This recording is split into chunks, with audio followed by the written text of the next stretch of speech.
At this time, the moon was shining very brightly, and it turned out that it illuminated all the mountain peaks. The only thing that interrupted all this silence was the tramp of the warriors who were rapidly approaching the foot of one of these mountains. When the warriors were almost at their target and did not raise their heads in anticipation, they were ready to move further and further just to destroy their target. The target for these wars is none other than the heavenly demon himself, who is ready to fight them. The only thing that interested the heavenly demon in this situation was whether blood and fear were what they really wanted. The warriors did not stop trying to attack him. Then he answered them that he was ready to use their desires, after which he extended his right hand forward to stop the attackers. The very next moment, the warriors who were very close to the heavenly demon were beheaded. Only their screams could be heard. Above the heavenly demon itself, 3 circles were visible that were practically made of blood. The heavenly demon stood under the raindrops and looked at everything that was happening with blood, saying that they were so weak in relation to him. But some of those who tried to attack him did not stop and continued their attempts.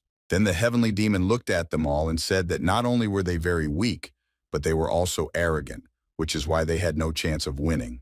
His opponents did not miss their chance to inflict even the slightest damage on the heavenly demon. The strength of his opponents was so weak that it seemed he was using their strength and easily dealing with them. The heavenly demon decided to use the true power of the demonic art of strengthening the soul this time. His opponents could see for themselves. The very next moment, the warriors stopped, raised their heads, and looked at everything that was happening in surprise. And didn't they see how 2 huge hands of incredible size climbed out from the mountains that were right in front of them? One of these huge hands covered a huge army of warriors trying to resist the heavenly demon. This hand simply slapped their land and mixed them together with the stones that were at the foot of this mountain. The warriors were simply in despair. They had only one of us. Do they really not have a single chance? At that moment, huge sharp stones began to fall from the sky. They resembled arrows, but were much larger in size. Under these huge stones lay many warriors who were destroyed very quickly. At some point, it seemed to them all that defeating the heavenly demon was simply unrealistic, because he not only wipes them off the face of the earth, but also mixes them with the stones located at the foot of the mountain. At some point, a bloody rain began to fall. It seemed as if the sky itself was crying blood. The heavenly demon sat with his head down under this rain and blood. It seemed that it pleased him. The rain of blood continued and did not stop. There was complete silence all around. Only the face of the heavenly demon was happy. He was glad about what was happening around him. He thought that these were the last candidates for the title of heavenly demon, and they were no longer alive. He looked around and thought that it was very quiet around him. He even found it suspicious. Apparently, he just couldn't enjoy peace in this blood-stained life. Unexpectedly for himself, he felt a strong pain inside himself. This pain was simply his rupture. He grabbed his chest with one hand, trying to stop the pain, but nothing worked. The heavenly demon lowered his head and began to vomit blood. It seemed as if all the blood inside him was coming out. At this moment, he thought that the retribution for using the demonic art of strengthening the soul had already begun. He understood perfectly well that the absolute power that he received by absorbing 1,000 souls, although he knew the price for such power. But he believed that he would endure even if other heavenly demons did not improve. Everything went completely wrong. He was too arrogant. He turned his head and saw 2 very bright glowing spots approaching him. Look around. He realized that there are more and more of these bright spots, and they are already very close. The heavenly demon didn't quite understand what was happening. He didn't like all this at all. The very next moment, heavenly chains flew towards him from all sides, trying to capture him. The heavenly demon stood, and fiery heavenly chains approached him from all sides. These chains bound his legs so that he could not move. Then these chains forged his whole body and his hands. He could not do anything about it. The heavenly demon tried to break free from these chains by any means, but it was useless. He understood that they were trying to drag him into the underworld. It was even strange to him. At some point, all this amused him so much that he began to laugh loudly, trying to break these chains. He started shouting at them that they most likely thought to subjugate his will to theirs, but they would not succeed. At that moment, he broke the chains on his body.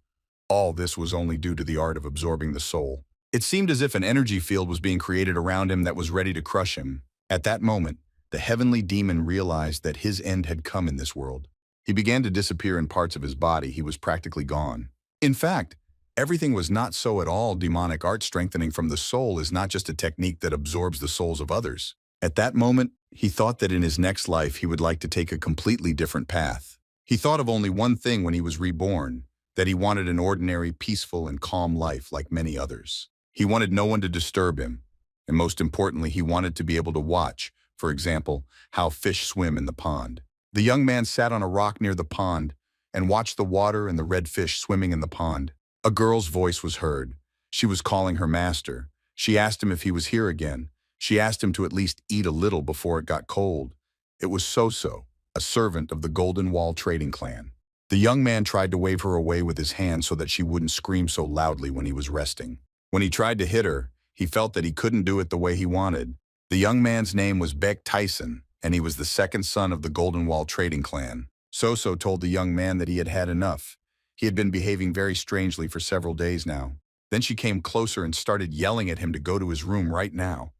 At that moment, the young man thought that he couldn't even take her head off her shoulders. He was very weak and had a miserable body. Then he looked at his reflection and thought that he still couldn't get used to his new face. He had two feminine features. He thought that a heavenly demon couldn't look like that. He had no choice but to go and actually eat before everything got cold. There was a lot of food on the table. He sat at the table holding chopsticks in his hands and thinking only about how he would be able to eat all this. The heavenly demon coughed when he started eating. He thought that this body was even worse than he thought. His assistant said that he shouldn't talk, so he would get better soon. The maid said that she had heard that an incredibly talented doctor would arrive this time, to which the gentleman replied that a doctor whose name he had never even heard could do anything. So-So asked the gentleman not to behave like that because he needs to think positively, and then everything should work out for him. It's been 10 days since he woke up in this incredibly weak body, and he was currently the second son of the most influential trading clan in Wuhan. When he woke up and tried to get up for the first time, realizing that he was in this body, he felt an extraordinary weakness. And most importantly, he didn't understand where he was. He definitely didn't want to see himself so weak and helpless. His servants were very happy because he woke up, but he was actually completely helpless. He couldn't even dress himself or eat. And what irritated the heavenly demon in this body was that he had a very pretty face. However, the main problem was that all his meridians were torn, and he could die at any moment. The heavenly demon thought that he could not believe that in his second life he found himself in such a miserable situation. He decided that he would have to try hard to survive in this body. To begin with, he decided to use the power of souls to connect the meridians for a while, and then he would gradually strengthen them until they were restored. He understood that the only way to do this was to practice the demonic art of strengthening the soul. The only problem was where he could get these souls.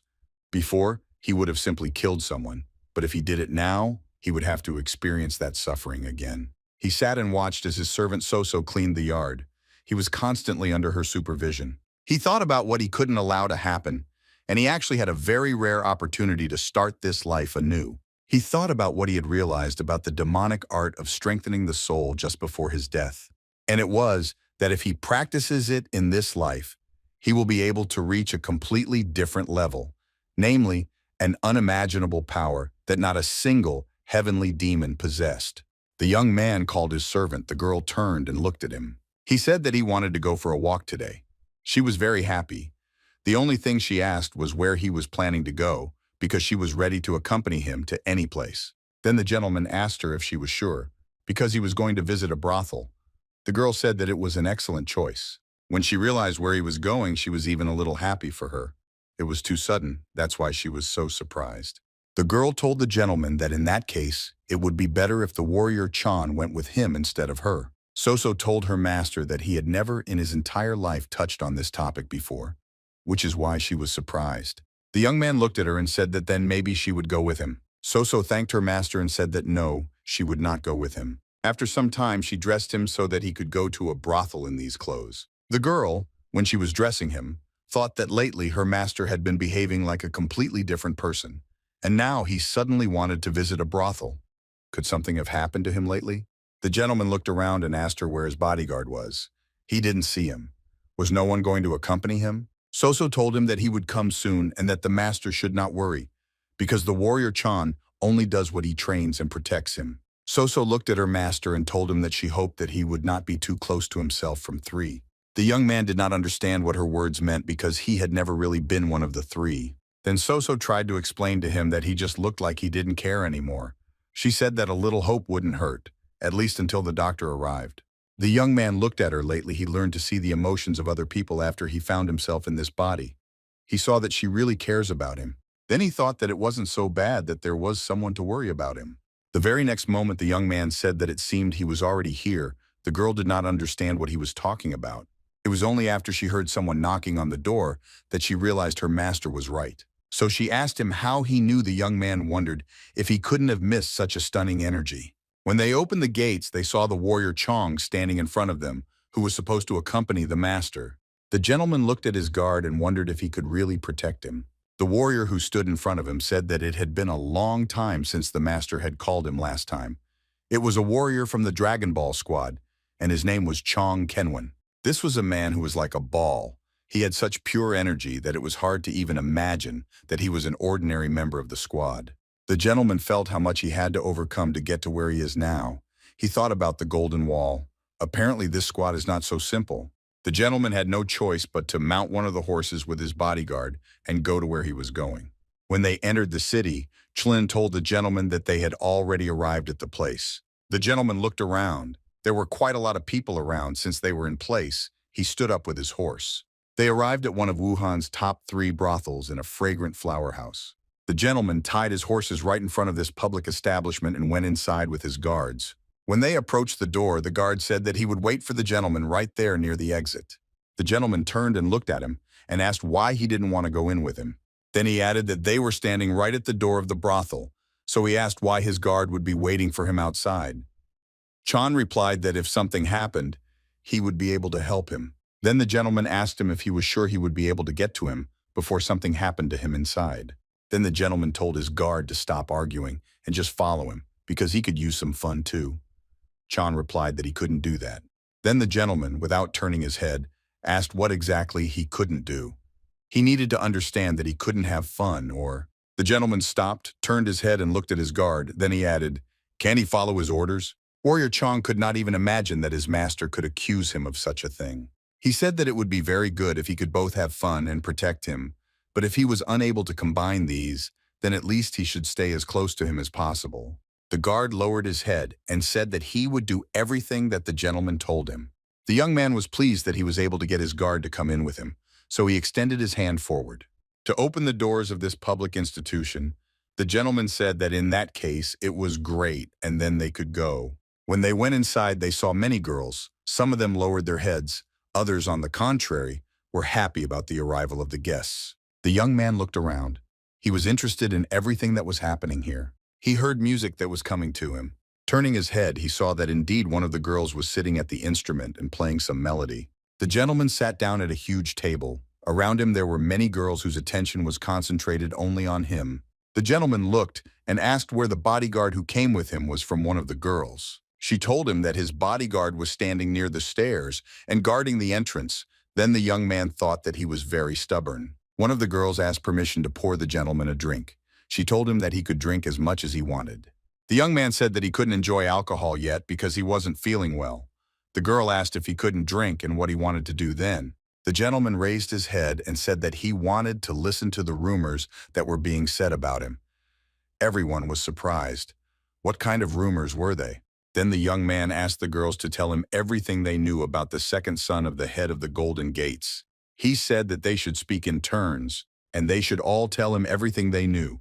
When he was in this public place, time passed very quickly, because he found out that Baek Taeson had 1,000 gold nyangs and one small estate, and he also had several brothels, quality investigation. Because of his health, he had neither power nor influence. Apparently everything else went to his older brother Baek Taesu. This was all known to every resident of Wuhan. In fact, he would not have learned this information if he had sat in his room and never left it. When he found out everything he needed, he lowered his head and said that was enough, and now they needed to start. The gentleman said that it would be quite difficult for him to cope with everyone at once. He went to one of the rooms. He stopped, turned his head and looked at all the girls who were in front of him. The gentleman said that in such a situation one would be enough for him, and pointed to one of the girls. The girl followed the gentleman into one of the rooms where he was already sitting on a huge bed. The other girls were talking among themselves. They were wondering if he would come back and why he chose only one of them. They sat on the bed for a while. The gentleman looked at the girl sitting next to him. Then he suddenly asked her how long she had been working in this establishment. The girl said for about 10 years. Then the gentleman replied that it was simply wonderful, and he thought it was time for them to start. The girls were talking among themselves that they would later find out how everything went. Someone was saying that the gentleman was very thin and weak, and that one shouldn't expect much from him, although he was quite handsome. Each of them wanted him to choose her next time. Everything she said was heard by the guard standing near the door and watching so that nothing happened to his master. Suddenly, the girls' conversation was interrupted by a very loud groan from their friend. They stopped and looked towards that room. The guard also heard sounds coming from the very room where the gentleman was at that moment. These sounds were heard not only in Holy, but also in all other rooms of this establishment. Some visitors to this establishment did not understand what kind of nonsense was going on. They had never had anything like this before. Groans of AHE and screams were heard from this room that almost all visitors were forced to leave because of these sounds. One of these visitors even laughed. He thought that everything that was happening was very impressive. One of the girls decided that it seemed that the spell of silence was not working. The sounds kept coming from this room. Everyone was interested in the question of what was going on there. The girl was clutching the sheet on the bed with all her might. She kept making a lot of sounds reminiscent of an orgasm with her eyes closed. The gentleman used the art he possessed to extract the soul from this girl. He needed this in order to improve his health and connect the meridians that were torn. No one in this public place had ever heard such screams before. Bonds, after some time, the gentleman left the room where he was with the girl. Chong asked the gentleman if he was okay. He was very worried about him, to which the young man replied that he was fine with a smile on his face. Moreover, the gentleman said that everything was very fine with him. It was very noticeable from his appearance. After which the gentleman, without delay, hurried to the exit. His guard did not quite understand what had happened. All the other girls entered the room where the gentleman was. They wanted to find out from Kavarin what was going on there. They looked at Kavarin and were very surprised. She seemed to be shining and was unusually beautiful. It was as if her eyelashes had become longer. One of the girls asked Varin if he had given her some kind of elixir, to which she replied that it was not like that at all, although she did not remember exactly how it had happened. But she felt an unusual lightness, as if she had been reborn. At this very time, in the estate where the Golden Wall trading clan was located, everything was calm. Soso tried to distract herself from various bad thoughts. For this, she took a broom and tried to. The girl thought about her master, only so that he would not faint in a brothel when he was alone with the girl. Her thoughts were interrupted by the creak of the gate. She stopped and turned her head to see who had come. Soso was very happy when she saw the gentleman in front of her, and he was in perfect health. Soso immediately ran up to her master and began to ask if he really had gone to a brothel. She was interested in how everything had gone. The gentleman stopped, looked at the girl, and said if she was so interested, she could ask Chong. Soso looked at the bodyguard. At that moment, he lowered his head and began to cough. Soso didn't say anything else. She realized that everything seemed to be okay with the gentleman, but she was tormented by doubts about whether he really had been in a brothel with one of the girls. When the gentleman retired to his room, he needed to use the power he had already received from the girl from the brothel. To do this, he tried to restore at least one meridian that was torn in the body that he received. After performing this ritual, he felt a little relief, but he still understood that it was not enough. He thought that he had managed to restore only the small meridian, which was of course better than nothing, but still very little. Just before his death, he realized something about the demonic art of soul strengthening, and this is what he wanted to try. If you kill people and absorb their souls, then side effects will arise and eventually the practitioner's body will be destroyed. But he needs to cleanse the negative emanations in the souls of living people and absorb only purified energy. This is the most powerful kind of soul energy, the essence of this demonic art, because the stronger their emanations, the better the effect. He tried it on a courtesan who went through all sorts of life's difficulties. It is thanks to this that he achieved a certain result, but the whole problem is in this damn body. It's even worse than he thought before. So he decided for himself that he would have to visit the brothel frequently for some time in order to strengthen his body. After some time, the girls in this brothel were shouting that the gentleman had returned. They didn't understand because many were saying that he wouldn't return for a long time due to weakness from illness. But in fact, these were just rumors because he had been going there for 10 days already. The gentleman was with the son of a respected family, and he was also a handsome man. Moreover, if you spend the night with him, the girls thought, then the next day they looked much more beautiful than before, so each of them was looking forward to meeting him. They considered him simply a handsome man and the best man they had ever seen. When he sat in this brothel this time, each of the girls dreamed that the gentleman would choose her. They talked about how he looked great as always, and wanted to know if he had already chosen a companion for the night. The owner of the fragrant flower house, when she saw the gentleman, she was a little irritated because she did not understand why this guy was coming to her brothel. And the most important thing, she was thinking only about whether I should improve her soundproofing. In fact, they had already tried several times, but it was all without result every time he came to her brothel. All the girls flocked to him like continents to the light, because of which the soundproofing simply did not work. The other clients were extremely unhappy with this. Everyone said that the main problem was precisely in him. The owner thought that all this was very strange. She did not understand why someone who was one step away from death suddenly began to behave like that, and why he came to her and not to the brothel that his family owned. At first she wanted to find out how the Golden Wall was connected to all this, but then she thought that they were the best traders in all of Wuhan. If she were to dig under this family, they could get into big trouble. She just needed to keep an eye on him. The hostess only wanted to find out what was going on inside the room, why the girls were so pleased with the almost dying gentleman. Each of them stood and smiled at him. They dreamed that he would choose her. At that moment, the young man was only thinking about the fact that he was a heavenly demon, and it was time for him to act in a big way. He wanted to find her. That's why he said that he wanted to see the rest and ordered to bring absolutely all the girls so that he could choose from them. The clerk didn't understand why the gentleman was demanding this from him. The clerk said that the gentleman could make sure that the best flowers were collected in front of him, while the rest were simply unworthy of his attention. At that moment, the gentleman was very serious. He looked at the clerk with a stern look, demanding that he fulfill his requests. The gentleman knew exactly why he was going to this brothel, so his demands were mandatory. He took a step forward and added to the clerk that he himself could decide what was worthy of his attention and what was not. The girls who were waiting and meeting the gentleman did not understand where he was going. Was there really someone prettier than them in this establishment? He approached one of the girls. She was the one who approached him. He asked her what her name was. The girl replied that she was Danyong. The gentleman was delighted and said that he was choosing her today. He liked her the most. The other girls thought they were very sorry, and they couldn't believe that he chose the worst of them. The girls told each other that he had a rather specific taste. The gentleman did not speak and did not listen to everything that was said about him silently, and behind him walked the girl he had chosen. He thought that she had too much negative energy and that she was the one he had been looking for so long. Of course, he understood that it was dangerous for him, but after he managed to connect the key minor meridians, he was ready to take such a risk. And most importantly, he knew that with the help of her soul, he would be able to restore the main meridian. At that moment, he opened one of the rooms. "Go inside." The gentleman stopped and looked around. The girl looked at the gentleman. "I don't understand what's going on, why he doesn't go further."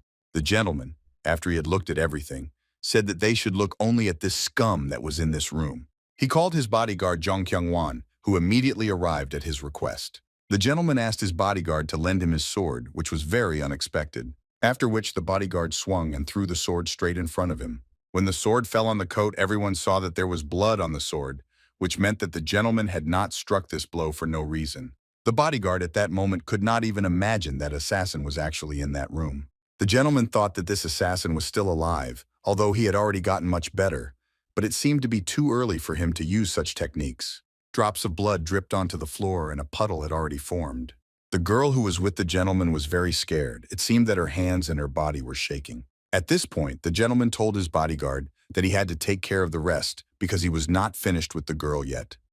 Jong told him that he would do everything, after which the gentleman turned to look at the girl and asked her if he remembered correctly that her name was Danyong. He smiled at her and thought that this time he would squeeze every drop out of her soul. She had to be ready for this. You were at that very time in another part where another Yen clan lived. The lady was sitting at her desk. A book was open in front of her, and at that moment, she was being informed that the young gentleman had entered the brothel again the previous night. The girl asked what they call the gentleman in this brothel now. The guard of the Yen clan, whose name was Yu So-in, did not know how to answer her mistress correctly, but she couldn't hide it from her. So she said that he is now called the Night King of the House of Flowers and an unsurpassed lover. When the lady heard these words, she was furious and she ordered her bodyguard to take her to this fragrant flower house. The lady's name was Yan Haran, and she was the only daughter of the Yan clan, and she was also Baek Taeson's fiancée, and she said that she had to meet him. Chong approached the gentleman and said that he had come to escort him back. The guard raised his head and looked at his master. He waited for him to say something. The gentleman asked what his guard did to steam an assassin. He was only interested in this question. When Chan looked at his master, he realized that he had some kind of unusual aura. He had never noticed anything like that about him before. Chan told his master that he put this assassin in prison. The master replied that it was a great job and now he wants to rest. It's time for them to go back. At some point, Chong even doubted whether the person in front of him was really the same young gentleman he had known all his life. And it wasn't just the aura that he noticed, although that was very strange. The young gentleman even had enough skills to detect and then wound the assassin. For this, he needed enough strength and energy. Chan looked at the gentleman and thought that he had become a completely different person. The gentleman and his bodyguard walked home very slowly, each thinking about his own. The young master thought that he had restored one of the main meridians, as a result of which his feelings and body as a whole had improved significantly. Now he had 6 more to recover, a long way to go, but at least he was no longer a complete scumbag. At that moment, he caught himself thinking that who would have thought that he would ever be happy about such a trifle? He really had changed a lot. He turned his head and saw a girl in front of him. His gaze stopped on her. This girl also looked at him without taking her eyes off him. He didn't understand who this girl was and why she was looking at him like that all the time. Come closer to him, this girl addressed him as a gentleman. She asked him if he also went to a brothel today. The gentleman thought that he had never seen her before. Did she really know Tayson? If that was really the case, then he wasn't such a wimp. Yim. The girl asked him question after question. She wanted to know if he was acting this way because he was unhappy with the engagement, and he was deliberately doing this to push her away. When the gentleman heard the word engagement, he was a little taken aback and had nothing to say. The girl continued to talk about what if that's all she said was really true. After a short silence, she came even closer and took his hands. She said that she would never leave him. She looked at him and told him not to leave her either. She simply begged him about it. The gentleman looked at her and did not understand what she was saying because he had never been with her. He decided to answer her that it was not at all like she thought. The girl did not understand what he meant. Then he added that he had never pushed her away. He thought after all it was their first meeting, so how could he do that if they had never been together? She liked these words very much. It seemed that she was pleased with what he said. A smile appeared on her face. Then the lady replied that he finally acknowledged her feelings and she was happy with what happened. The gentleman thought that this girl was one of those who only hears what she wants, and unexpectedly for her, he said that it was time for him to go. The lady turned to Mr. Tayson again. At that moment, the young man thought that he couldn't believe that the girl had made his former heavenly demon so worried. She was a dangerous enemy. The gentleman did not turn his head. He saw that his bodyguard was in front. He did not understand why he was so far away. Everything that was happening seemed very strange to him, but he decided that he would not think about it now. Very soon he returned home. It was evening outside and it was time to get ready for bed. While taking her evening bath, Soso asked the gentleman because she heard that he met Madame Yan on his way back from the brothel. The gentleman asked the girl how she even knew about this. Soso answered him that she had eyes and ears all over Wuhan and then laughed. At that moment, the gentleman thought that most likely it was she who told Miss Yan where he was. Then Soso, for some reason, she asked if the warrior Chan was okay. The gentleman did not understand if he was really sick. Soso began to explain that the warrior Chan was in love with the bodyguard Yu. She asked the gentleman if he really didn't know about this. The gentleman didn't understand who this was at all. The bodyguard who is always next to Mrs. Yan. It is with her that the warrior Chan has long been in love. Then it became clear to the master why he left without him. The gentleman smiled. He felt somehow different. He was very calm. When he was a heavenly demon, he knew that respect and fear were warm feelings that were considered something unimaginable. However, for some reason, he was not angry at all. He was absolutely calm. Most likely the reason was that their souls were united by P. Tayson. At this time, so many interesting things were happening around. Unexpectedly for everyone, the gentleman demanded to go to prison, which was located inside the trading clan, the Golden Wall. He and his bodyguard took 2 torches, lit them, and went to this prison. Warrior Chong, when he approached one of the cells of this prison, he said that he blocked his meridians for a while, but this vicious person can do anything he wanted. He was talking about an assassin. Unexpectedly for Chong, the gentleman said if this is all as he says, he must open the door to this assassin's cell.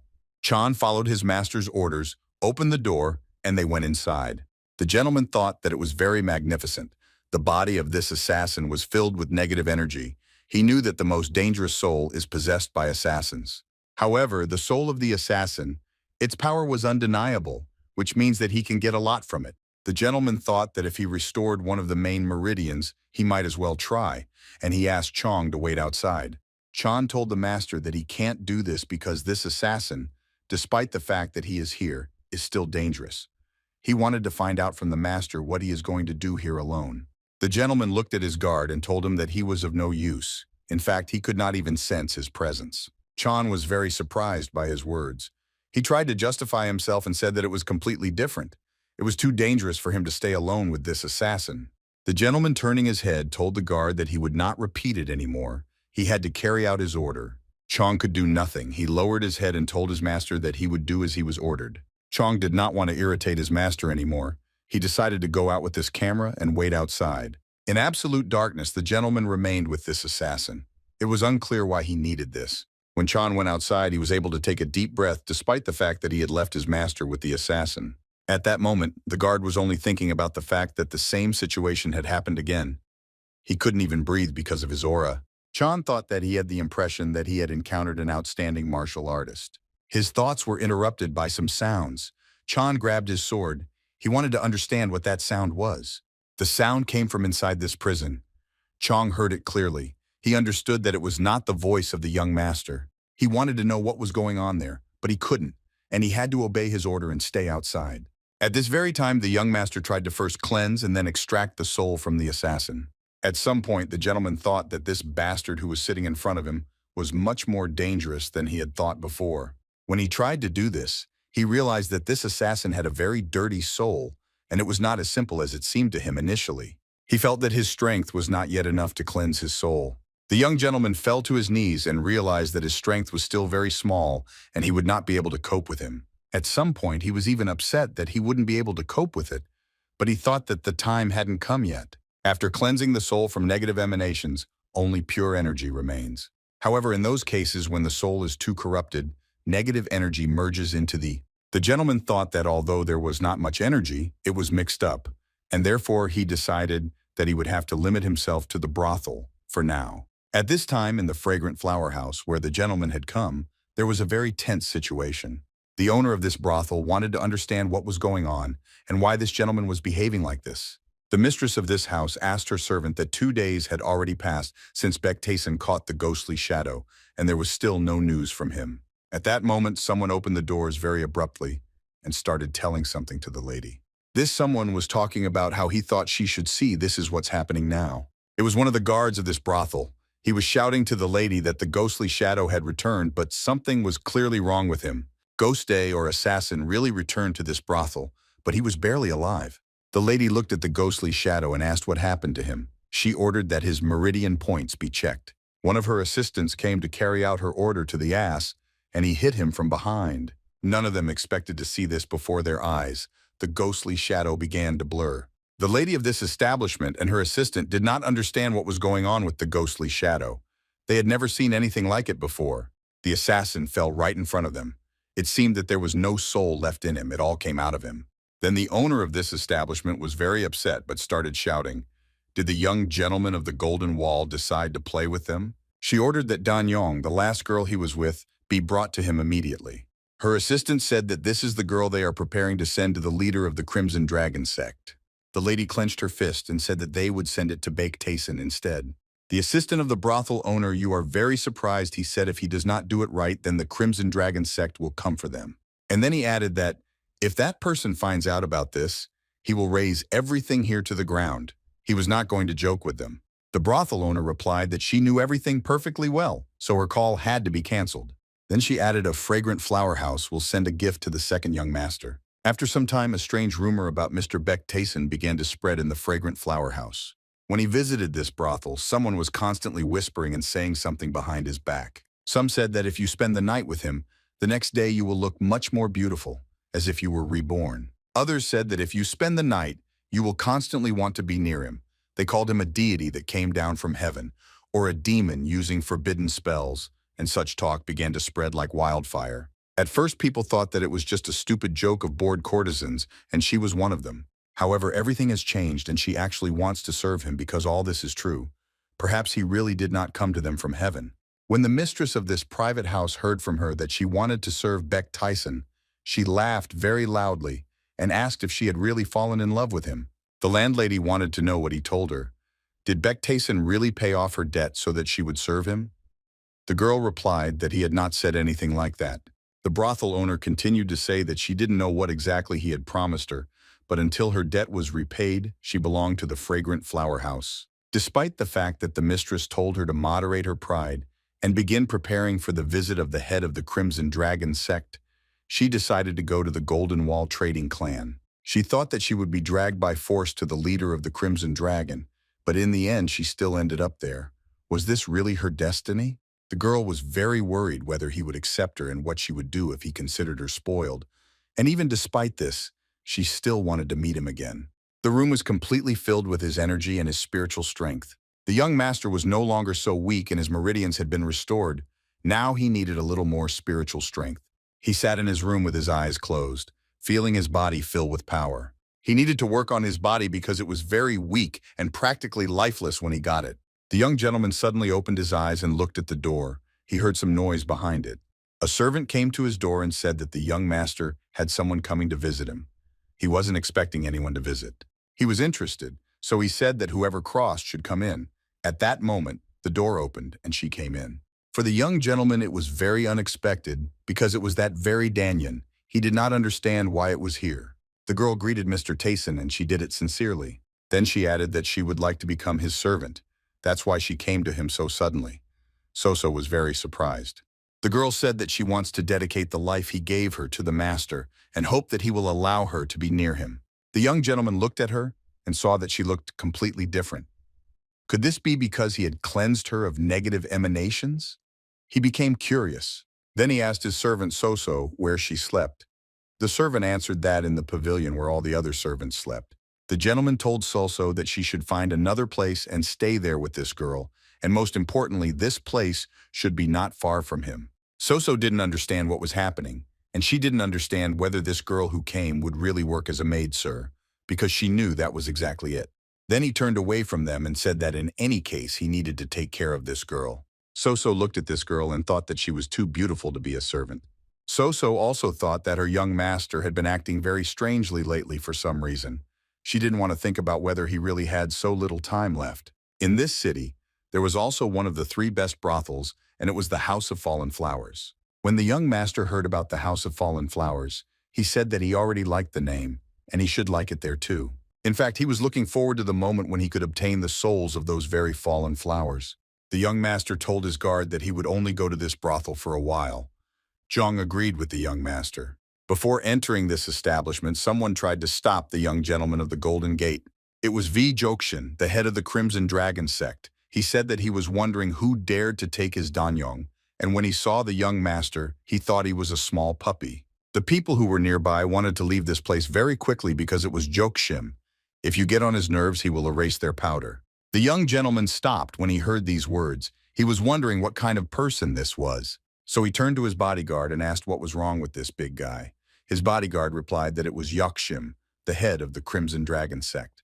The guard said that it was not an orthodox group that had settled in these parts. The young gentleman immediately thought that it was not an Ordo Xol group, but rather, in other words, just some kind of pathetic parasites who dared to take such a formidable name for themselves. The young gentleman thought that he shouldn't even pay attention to this big guy. What Yokshim reacted very sharply. He asked the young man if he was really ignoring him. He told him in his back that this gigolo only had enough courage to deal with girls. The fact that he called the young gentleman a gigolo really hurt his pride. In fact, he was not delighted with the pretty face he had in this life. He knew that he was a heavenly demon and not some kind of gigolo. And some scum of society still dares to point this out to him. This scum began to say that the young gentleman didn't even tell him anything. He can only yap. Then the young gentleman heard this speech and told his bodyguard to take care of the rest, and he left this one to him. Chong grabbed his sword and carried out the young master's order without hesitation. He thought that his opponent would be 2 at once, but he was ready to fight them. These 2 laughed. They told Chong that he is a bad warrior and now they will find out how good he is at wielding weapons. At this time, Jokshim continued to tease the young master, saying that he hired a bodyguard only to appear more manly, and if he really believed that he had balls, then he could forgive him on the condition that he gave him danyong. The young gentleman calmly listened to all his speeches and said that he would never give it up and that this idiot talks too much. I wonder what else he does so skillfully with his mouth. After such words, Yeonshim was simply furious. He shouted what the young gentleman said, otherwise he would have torn him apart.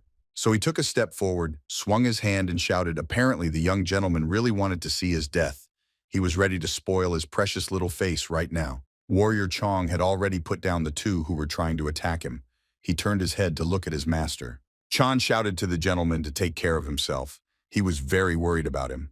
When the young master's opponent was almost next to him, he very slowly began to raise his right hand. And when Yeonshim was very close and was ready to strike the young master hit him with his fist on the lower jaw. It seemed to everyone that this insignificant blow from the young gentleman should not have any effect on such a brute. At some point he would have to hold back, otherwise his body simply wouldn't be able to withstand it, because there was still so much work ahead of him. The young master's opponent fell right in front of him. His bodyguard asked how the young master was feeling. The young gentleman asked his bodyguard. He had already dealt with the rest. Chong answered the young master that no, he did not kill the others. The young master said that he was very naive, and then he ordered his bodyguard to finish off those two and follow him. Chong agreed with the young master and said that he would do as he was told. Then the young master, when he took a few steps forward, said something else to his bodyguard. The young master told his bodyguard that if anyone asked who exactly killed Yeonshim, he should say that it was him, because the young master did not like to attract attention to himself. Chong stood in place. He was simply in shock. He didn't know and didn't understand what was happening, but he agreed with his master. Chong didn't understand how this could happen. The young master killed the head of the Crimson Dragon with his bare hands in just one blow. But he saw this with his own eyes at this moment right in front of him. The head of the dragon was lying on the ground in a pool of blood. Now Chong realized that it was not a coincidence that he was able to catch the assassin. Chong thought, looking at his back, who he was, because he was not at all like the young gentleman who was before. The young gentleman went to the brothel where he intended to spend his time. When he sat down on the bed, he shook his hand to see how much his strength had been restored. He looked at his hand and thought that his body was still in bad condition. He wondered if he had really spent half of all the energy that he had been able to accumulate. He understood that, unlike the time when he was a heavenly demon, his work would be destroyed at the slightest stress. Thinking about all this, he realized that he had acted very recklessly when he spent his energy on the enemy, but as a heavenly demon, he could not allow himself to be treated in such a way. When he returned home and entered the room, he was very surprised. He did not understand what bodyguard Enharan was doing with him. She was in the room and the young master's new servant was pouring her tea. Bodyguard Yon turned her head and said that the young master had finally returned. The cup of tea was right in front of her, and it was still hot, so she didn't drink it. The gentleman turned to the bodyguard and said that he doubted that she had come to this house only to drink tea. He wanted to know what was going on. Only after the door to this room was closed and no one could hear them did she begin to speak. The bodyguard said that the maid who served her was the same one that the young gentleman brought from the brothel. The gentleman thought, to be more precise, that this girl came herself, but he was not going to justify himself to anyone. So he said that this is exactly how it is.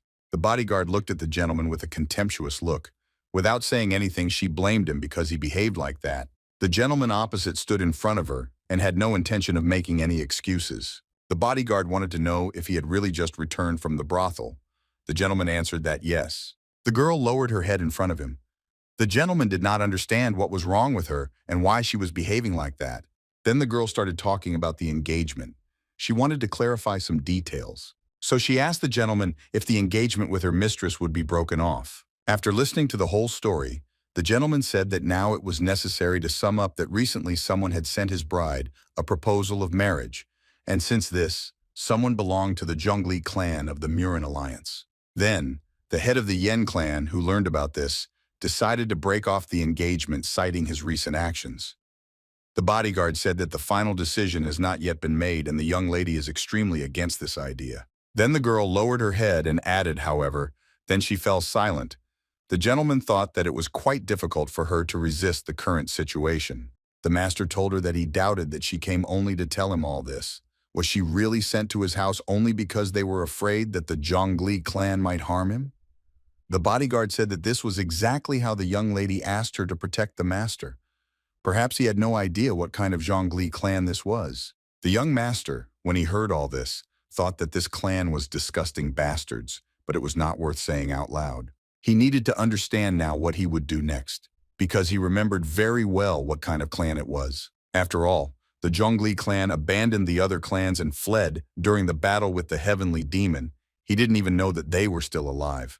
But despite what he heard and what he knew, he said that in any case he was glad that she was here. He said Nice's bodyguard, it turns out that she will protect him. The more he thinks about it, the more interesting it becomes to him. Now he needs to see what she is capable of. When night came and the moon shone very brightly in the sky, the very time came when they had to go.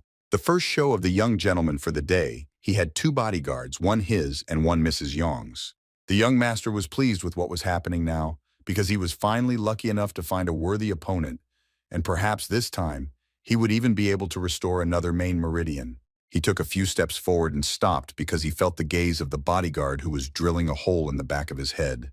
The gentleman turned around and looked at her and said, "If she doesn't want to go with him, then she can stay. He's not forcing her." The girl lowered her eyes and said that everything is not so at all. In fact, this is the least she can do. After all, he didn't really drag her into this. He told her that she could do whatever she wanted. After which he continued on his way. He already felt their presence. The bodyguard called his master, but he did not answer. He only asked how many of them were there. At first, Chong didn't understand what they were talking about. He stopped and listened. Then he turned his head sharply from one side to the other. He had to see how many opponents they had. Looking around, he realized that their opponents were on the tree branches and they were watching them.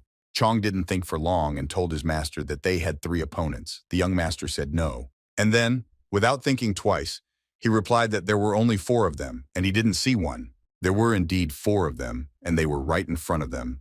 They thought there was no longer any need to hide. Chong first grabbed his sword. As a true bodyguard, he had to protect his master. There were 2 opponents in front of him who did not attack but could attack at any moment. Their leader said that he needed all 3 of them to go with them. The gentleman did not understand why the unorthodox scum behaved so respectfully towards them. The gentleman told his guard to assess how strong he was. Chong unconditionally agreed with his master. He always did what he said. The gentleman thought that given the energy emanating from this bastard and the faint smell of blood, he was clearly not just an ordinary thug, but his capabilities should be assessed in any case. Chong told his master that he was at least 3 steps above this thug. The gentleman then told him that they did not understand why he was standing idle, because it was time to check whether his assumption was correct. His bodyguard had no choice but to carry out his master's order, and he took a step forward. In front of him stood 3 people who just looked and couldn't move. Each of these 3 was just wondering what was going on, because Chong was calmly walking past each of them. At that moment, when he passed, they couldn't even move. They couldn't stop him in any way. Their leader said to Chong, did he really decide to go against him alone? Most likely he is an ordinary idiot. And then he added, of course, he has quite an impressive energy coming from him, but he wanted to stop this senseless violence and they would calmly follow them. Before he finished his first words, Chong didn't listen to him for long and, swinging his arm, dealt him the first blow. He needed to catch his opponent off guard so that he could destroy him. His opponent immediately climbed up and pulled out his sword from behind his back, trying to strike him. This blow was calculated by Chong. He parried it, and he decided to attack. After which the bodyguard tried to hit his opponent several times, some of them quite strong. His opponent was confused. He didn't understand what was going on. He thought that the bodyguard was a much more skilled fighter than he thought. He understood that he had probably greatly underestimated him by mistaking him for an ordinary bodyguard. He then took his ball with both hands and jumped up to hit the bodyguard. At this time, the girl told the gentleman that they should help him because the fight was happening very slowly. The gentleman said that everything was not so bad. Then he added that everything would end in one blow. She shouldn't worry and shouldn't interfere in this fight. The bodyguard looked at the gentleman.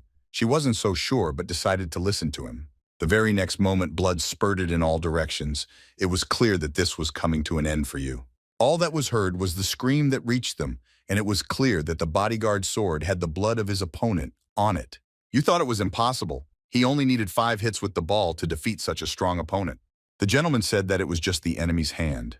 Chong was still too soft. You thought that although the warrior Chong was strong, until recently he did not possess such power, she thought that Mr. Tayson gave him some kind of elixir or something else. The gentleman looked at the bodyguard and said that she had enough of standing there. She had to deal with everyone else. He wanted to ask me a few questions too, so they shouldn't have killed them, just blocked their meridian points and neutralized them. The girl said that she remembered the task.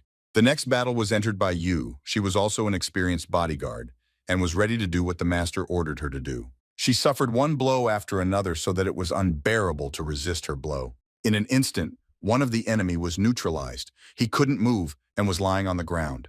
The very next second, the second enemy was neutralized. He also didn't even have time to resist her. When she managed to deal with these two, she thought, where did the other one go? Because there were three of them. The head turned and she saw something she did not expect at all. The warrior Chong moored to his master, but he asked him to please move away. The girl didn't understand, it simply couldn't be. She didn't know when he managed to pass by her.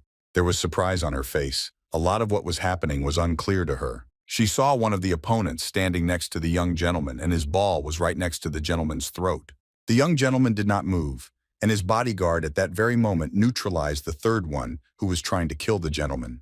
The gentleman did not understand what his bodyguard was doing. This was not at all part of his plans. He looked around and thought that most likely Chong decided to save him instead of chasing another assassin. Chong looked at the gentleman and asked him how he felt. The gentleman stood silently. He thought that his bodyguard lacked determination. At that moment, Chong apologized for letting the last Osin escape. Chong lowered his head to the master and asked for forgiveness from him. The master thought that if he was still a heavenly demon, such a mistake would have cost him his life. But he is not a heavenly demon now. For some reason, he was not at all upset by what happened. The master told his bodyguard to forget and gather the others in one place. Chong heard him. The moon continued to shine so brightly and every star in the sky was visible. The gentleman looked at the three assassins who were trying to attack them and asked his bodyguards what to do with them. Then he added that most likely they should be killed. This would be the best option for everyone. One of these assassins asked for mercy. He was ready to answer all their questions. The gentleman couldn't just sit alone, so he needed some time to make a decision. The gentleman continued, if no one wants to tell him, then all that remains for him is to kill them all. All three said that they are ready to tell everything. They said that they were from the Crimson Dragon sect and were sent here at the call of the deputy head. They said that this morning they beat up a man who refused to pay for protection, and then they destroyed a hotel because they served them too slowly. One of them was ready to tell everything. The gentleman said that it was very interesting and he should continue. He was ready to listen to him until the end. One louder than the other tried to tell everything that the gentleman wanted to hear just so that they would be left alive. The master said that they would take them with them and would not kill them as long as they spoke. Chong was ready to carry out the master's order. Yu at that moment was thinking about only one thing. Was he really going to say again that he was still going to go to a brothel even after what happened? She wondered if he had gone crazy. But everything was not like that at all. He really was going to go to the Fallen Flower to gain energy, but no one was supposed to know about it. They were now accompanied to this brothel by two bodyguards, Chan and Yu. When they brought their master to this brothel, they stood at the entrance and waited for him. They both lowered their heads down. Despite the fact that they were very close, they could not talk to each other, but they were ready to look in different directions. Yu asked Warrior Chan if he was okay. Shouldn't they have gone in with Mr. Chan? He said that everything was okay, they just needed to wait here until the morning. The girl heard sounds. She thought, what kind of reaction is this? She couldn't believe it. Is this really true, and does this happen every time? The sounds were so loud that they could be heard not only in this brothel, but also went beyond the house. Three assassins who were tied up and waiting for their execution when they heard these sounds were also in shock. I don't understand what is happening. The next morning came, and the sounds that had been heard throughout the night had died down. A young gentleman came out of one of the rooms. His facial expression only indicated that he was dissatisfied with something. When he saw his guards, he asked the same thing, why the assassins they captured were still alive, because he said to kill them if they stopped talking. His guard said that they hadn't stopped yet. The gentleman was very surprised, so he asked his guard if this was so, then let him briefly tell what they were talking about. He said that they were talking about what they were ordered to deliver to the Crimson Dragon sect. And what about that assassin who managed to escape? His true identity is known only to the leader of their sect. The young master thought that that guy was definitely not an ordinary practitioner, and he realized that his bodyguard would hardly be able to cope with him. However, his bodyguard turned out to be much stronger than they expected, which became the decisive variable. The gentleman thought that if the Jungli Clan was behind this, it would be too obvious a move. He told his guards that they first needed to return to their clan's territory, and that his bodyguard should take these assassins with them. After some time, they were already on the territory of their clan. The hostages they took were locked in a prison that was located on the clan's territory. The Lord told his bodyguards that they needed to impose restrictions on these hostages that they had taken. The bodyguards didn't understand what he meant, but the young gentleman kept telling them that they had to do it. The gentleman said that from this day on he will teach them some useful techniques, and they, his bodyguards, must be very careful. His bodyguards were very surprised. They could not even imagine that their master could teach them martial arts. The gentleman said that the technique he wanted to teach them was a simple technique of limitation, and they should start with this. And he raised two of his fingers up and showed how it was done. He said that they had to block their meridians in two places with their internal energy. The main thing was that they had to keep order. Control over internal energy was the key point, so they had to train a lot. His two bodyguards did not understand what was happening to their master, and most importantly, they had never seen this technique of limitation before, but they immediately understood everything. The gentleman approached one aspen, ordered him not to move, and touched him with two of his fingers. He said if he twitched, he would lose his sight, and it would also hurt.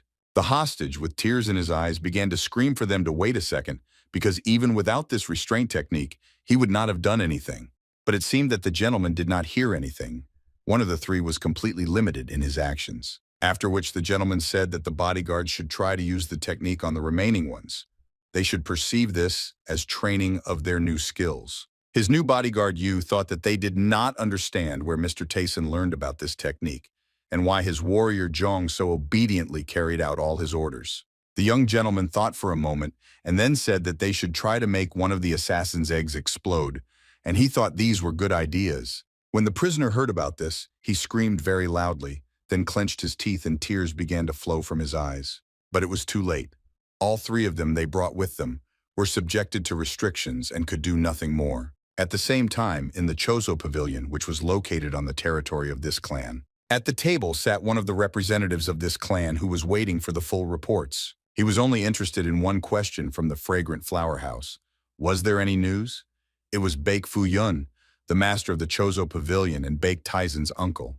The future master of the pavilion and Baek Woo-hyun's son Baek Sanil answered him that indeed there is again, but however if they continue to put pressure on nobodies, they will definitely make a mistake.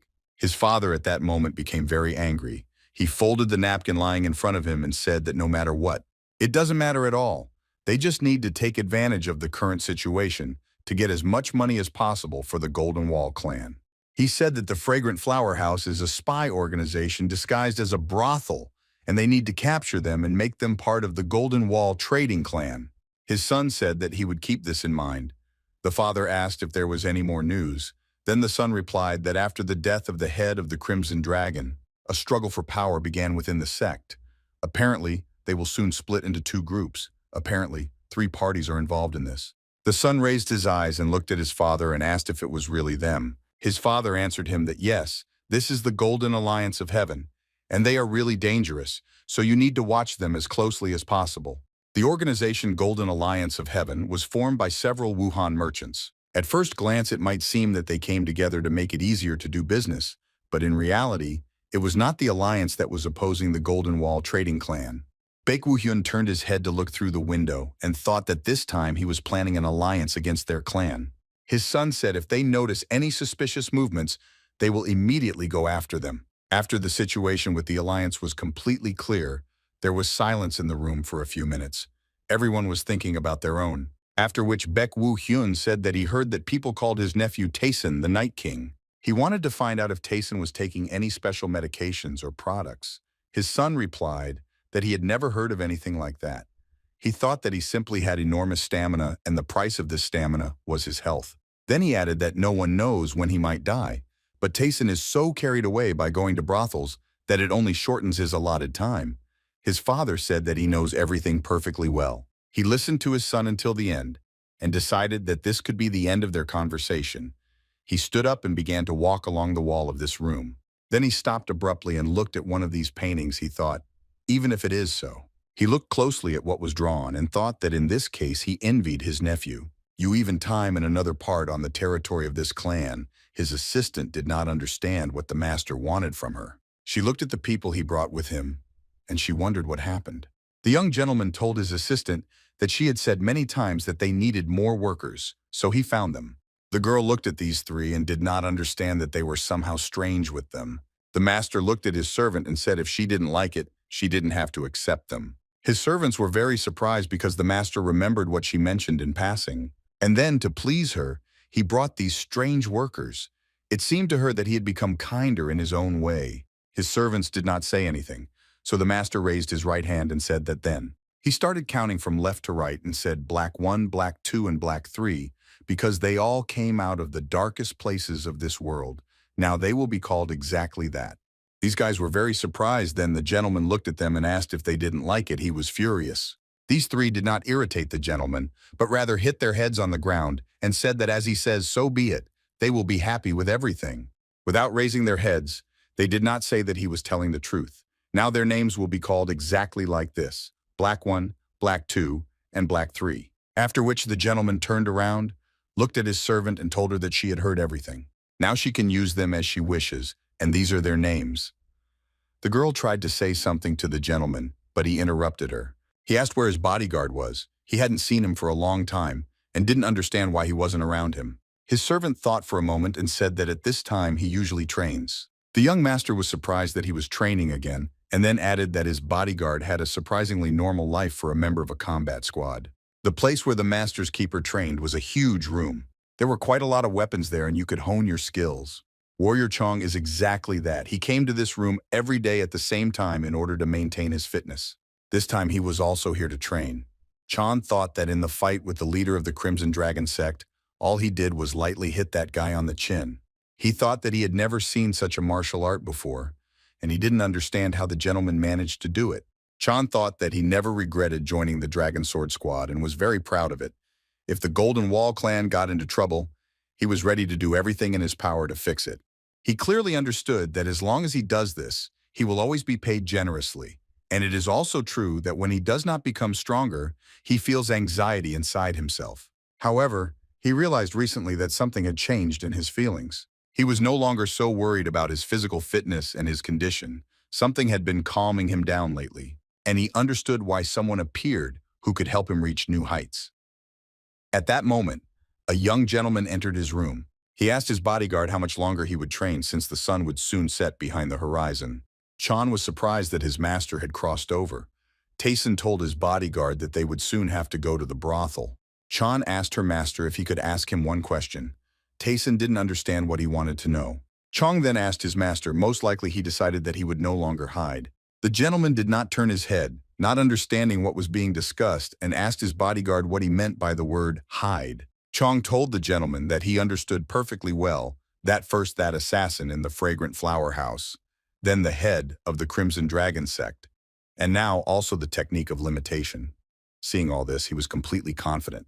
At that moment, the gentleman turned his head and realized that his bodyguard had really understood everything and knew who he really was. Then the heavenly demon thought that he was a little wrong, thinking that his bodyguard was just a dumb guy. He relaxed too much. So the gentleman thought that it was not right for anyone to know that he was actually a heavenly demon.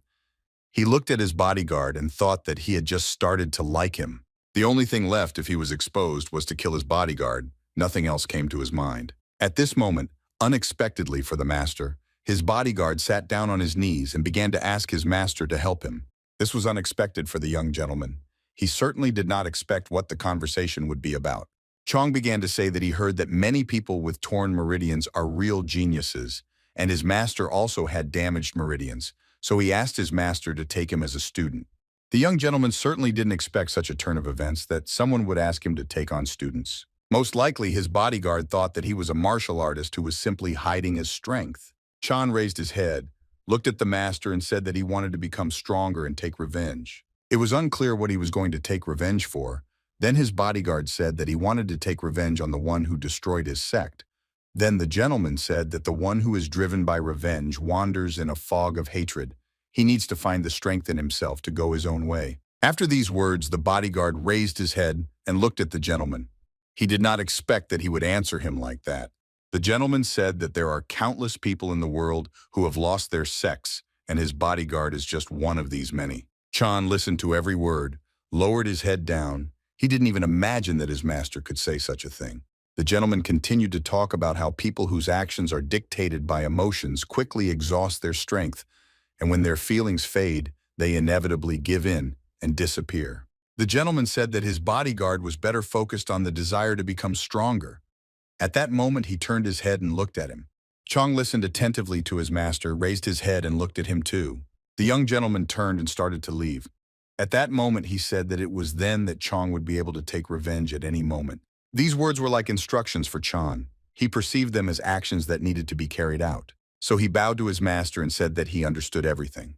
When evening came and the gentleman went to the brothel once again, he was accompanied by 2 bodyguards, as always lately.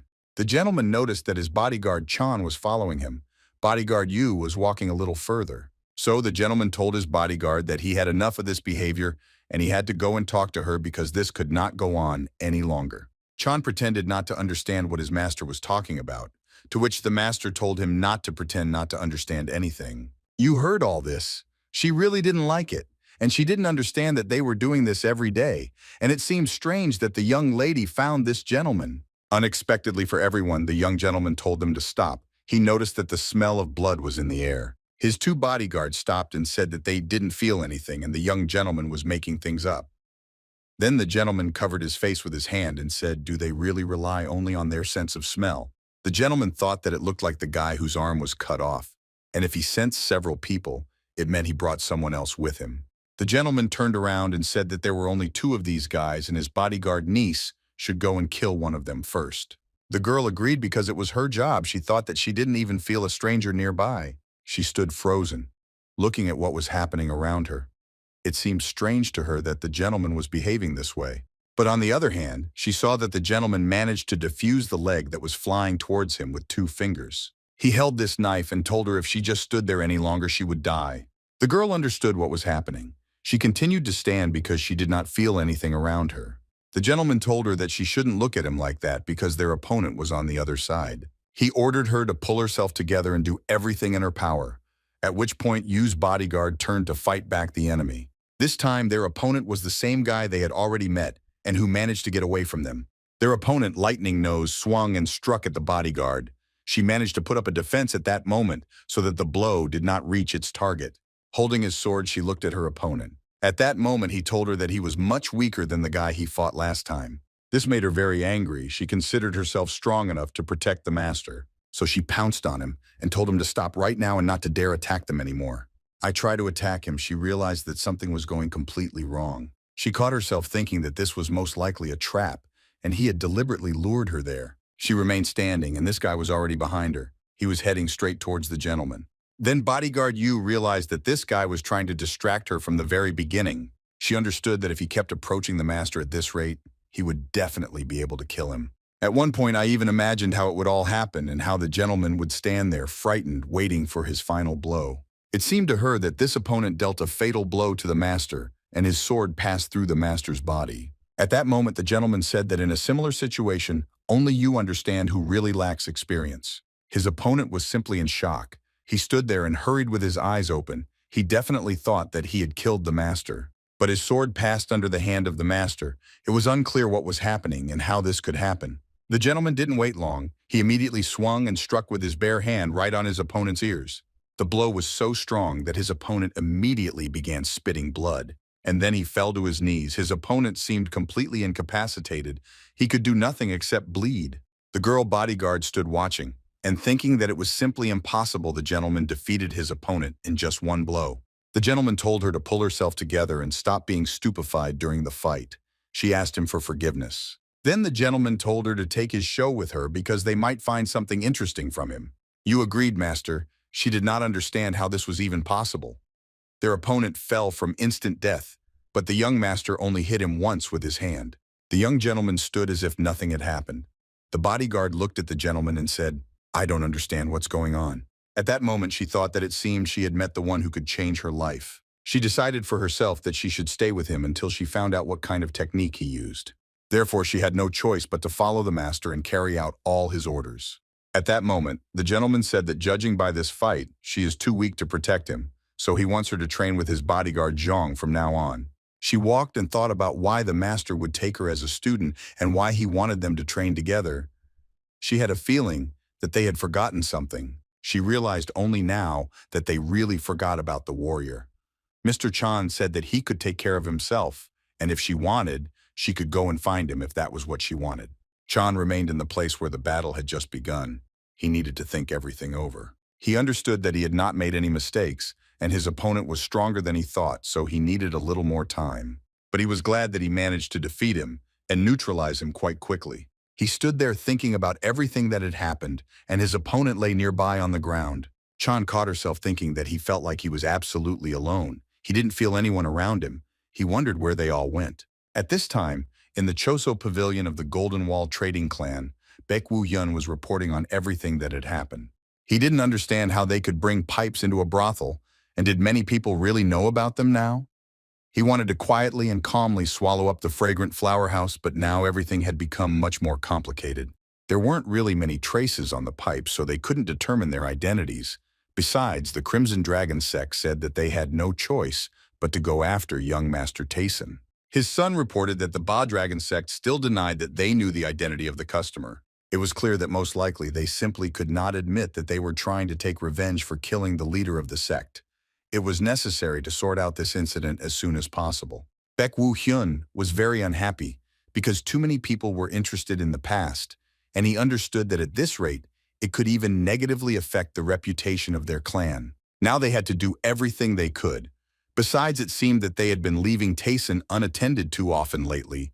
He realized that he had gotten much better. He understood that he needed to act somehow, but he still didn't fully understand what exactly he needed to do. His son said that no one could even imagine that the young gentleman would become even healthier after spending so much energy. Most likely, he took some kind of elixir. Baek Woo-hyun raised his head, looked up, and said that they had no choice but to wait and watch. At the head of a long table sat a young gentleman on the table. There was a lot of food. On one side sat two bodyguards and his maid, and on the other side sat Black 1, Black 2, and Black 3. The gentleman asked those sitting at this table why they were not eating. Chong answered him that they had no right to eat with the gentleman. Then the young man told them that they were his subordinates, so he didn't understand what was stopping them from eating with him. Taking two sticks in his hands, he pierced the kinkali in order to eat them. When he was already putting them in his mouth, he said that they would spend every meal at the same table. Everyone present thought that this was just a great idea.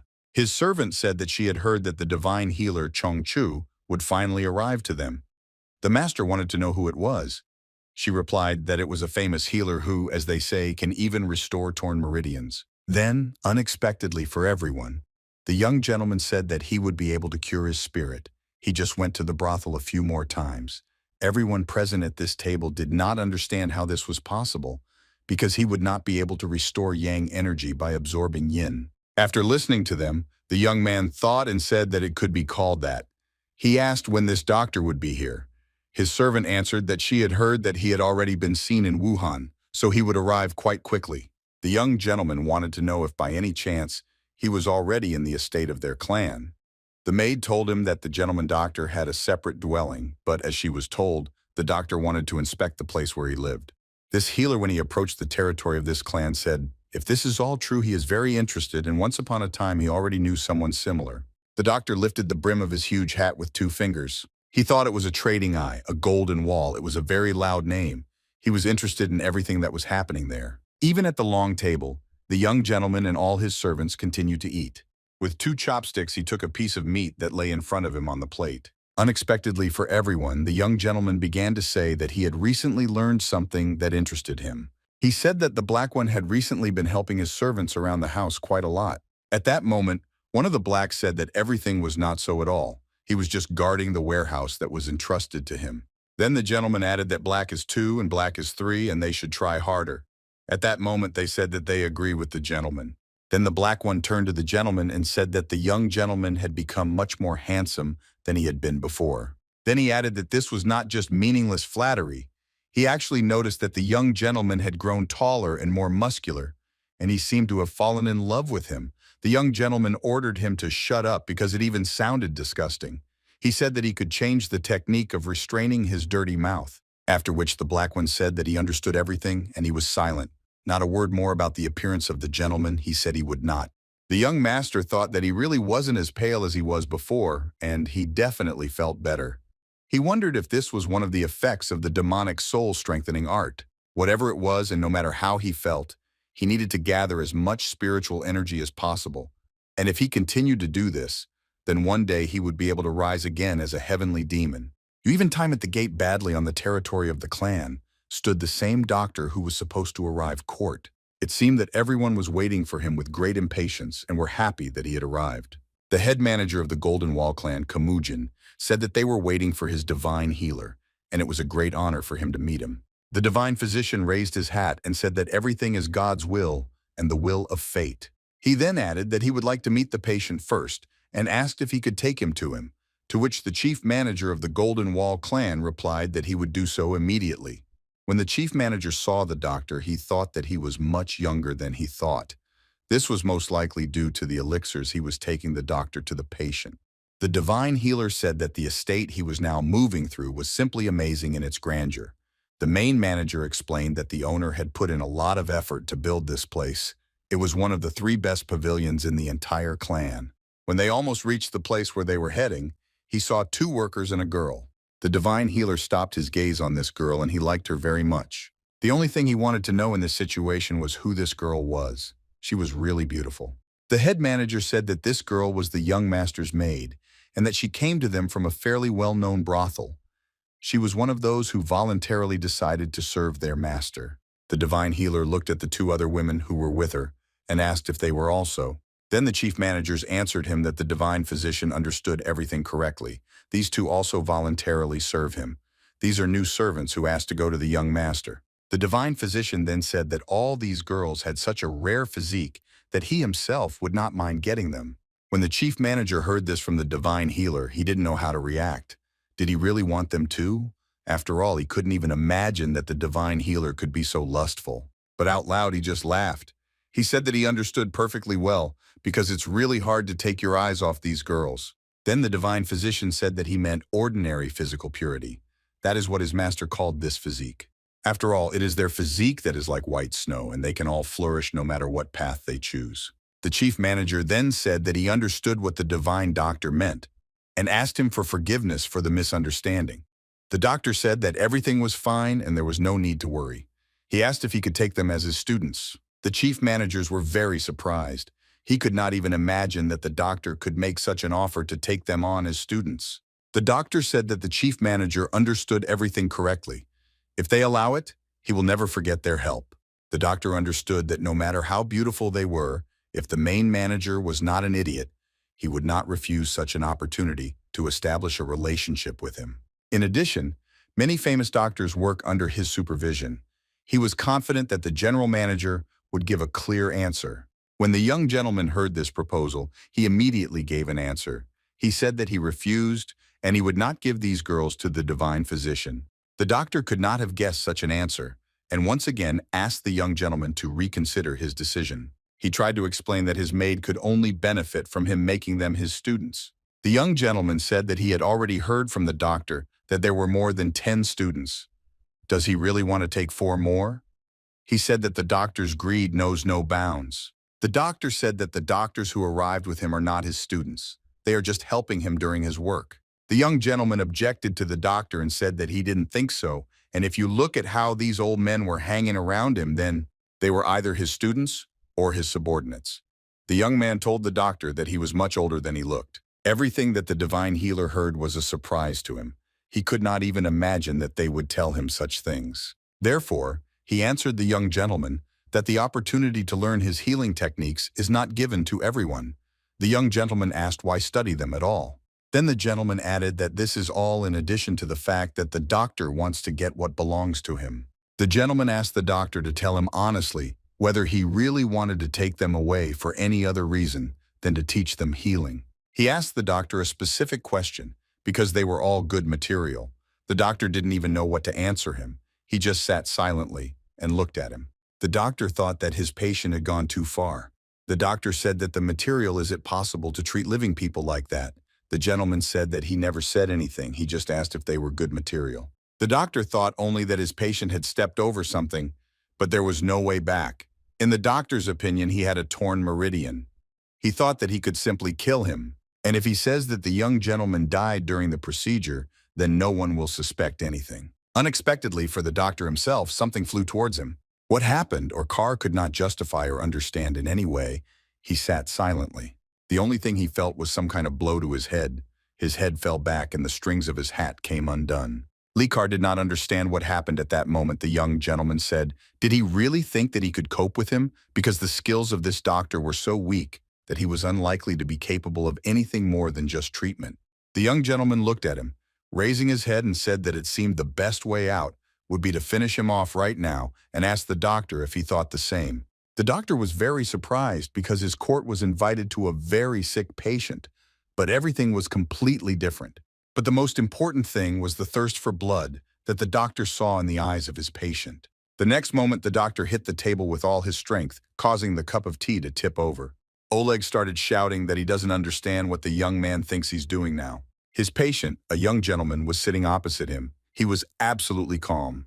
The young gentleman said that this was what worried him a little. He actually took these people under his wing. That's why he wouldn't want anyone to keep trying to take these people away. In fact, he only wanted to have a quiet and peaceful life, after which the young man raised his one finger up and brought it to the cartoon. The doctor caught himself thinking that his body was permeated with fear. He had experienced something similar before. The young gentleman said that this is why he really needs someone who will deal with such troubles. The doctor caught himself thinking that it seemed he had come to a place where he shouldn't have come. Already after some time, after their rather long conversation, it was possible to understand that everything was going exactly as it should. The chief manager asked the divine healer if he wanted to work for their clan. The doctor replied that the chief manager understood everything correctly. He wanted to serve Mr. Taysan. Then the chief manager said that this was wonderful, and he swore on the name of their trading clan that the doctor would be satisfied with what they could offer him. Then the doctor replied that the chief manager should not worry. He completely trusted Mr. Tesson. No one expected such an answer, and did not understand what came over this doctor. The doctor thought about how he had lived freely for so many years, and in one moment it all ended. The treatment of the young gentleman could have taken much longer than 1 or even 2 months. And I teach there everything that he took with him. It was impossible to finish very quickly. The only thing that the doctor felt was that his patient had an unusual thirst for blood. The doctor thought that he was lucky only in that he didn't wet his pants when he realized all this. A few minutes later, Chong approached the young gentleman and said that he wanted to know if everything was okay. The gentleman asked his bodyguard what the problem was, and he replied that the divine healer who appeared on the clan's territory could not influence him. Chong said that he had imposed restrictions on all the other doctors, but he hadn't succeeded in doing so with this one. Then the young gentleman said that he had already done that. Chong was very surprised that the young master could really impose restrictions on the divine healer. Then his master said that Chong most likely could not do it. Chong didn't understand then why the young gentleman asked him to take care of the other doctors. The gentleman said that he was still sick, and noted that it was still very difficult for him to use his strength. That's why he shifts some of his work to his bodyguard. Now Chong understands what the problem is. The young gentleman noticed that this healer was not an ordinary doctor like all the others. At that moment, the divine healer Chong approached them and wanted to know if he would also go with them. The divine healer replied that it was his duty to constantly take care of Mr. Tayson, and who else could do it except him. The bodyguard objected. She said, "Is it normal for such a sick person to visit a brothel every day? And what's more, each visit ends only in the morning."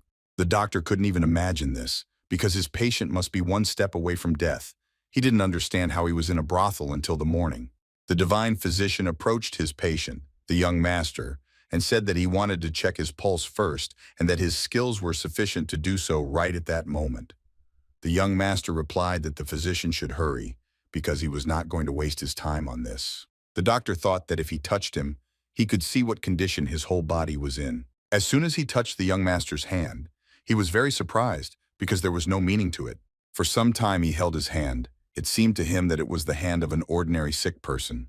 The only question that arose in the mind of the divine healer was whether there really was a living person standing in front of him.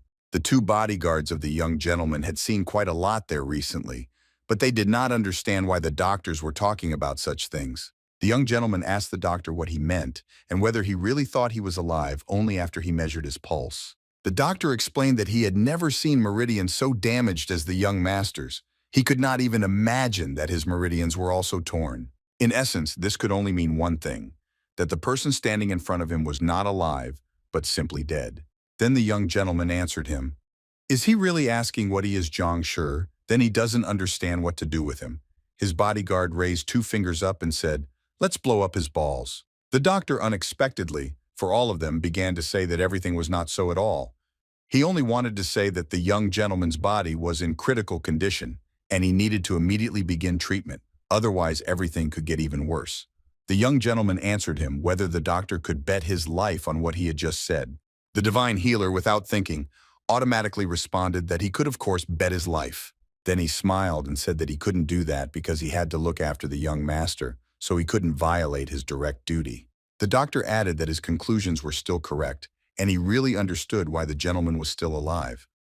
The young gentleman said that if the doctor was not ready to bet his life, then he should shut up and just follow him.